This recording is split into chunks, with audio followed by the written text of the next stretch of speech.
Jeshi la Polisi Kanda Maalum ya Dar es Salaam tarehe 3 mwezi wa 3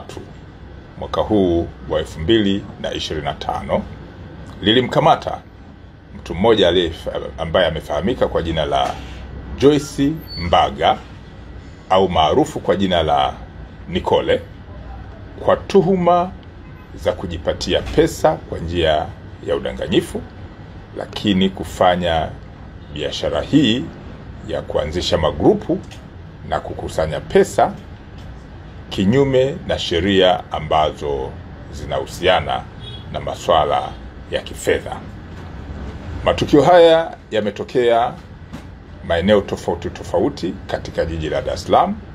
na wakati mwingine nje ya mkoa wa Dar es Salaam, kwa kuhamasisha baadhi ya watu, akianzisha magrupu mbalimbali na kuweka majina hewa kwenye magrupu hayo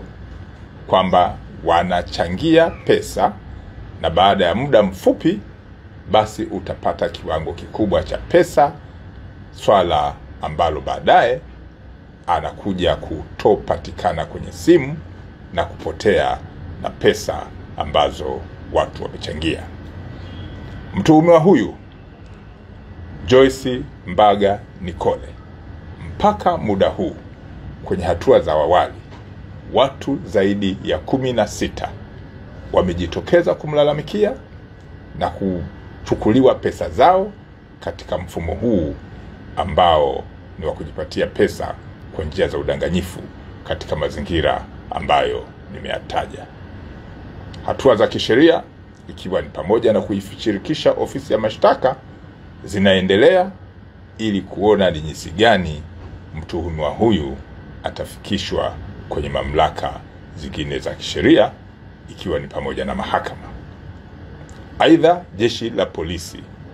linaendelea kutoa tahadhari kwa wananchi kuchukua tahadhari ya kujiunga na magrupu wasioyajua au kujiunga na linki mbalimbali wanazotumiwa wasiozijua, hasa zile ambazo zinawatamanisha, zikiwa zinawahamasisha kuona kwamba wakijiunga na michezo hiyo wanaweza kupata kiwango kikubwa cha pesa na faida kubwa. Swala hilo likikufikirisha na kukifikisha kwenye kiwango hicho, ujue karibu unatapeliwa au pesa yako inachukuliwa kwa njia ya udanganyifu.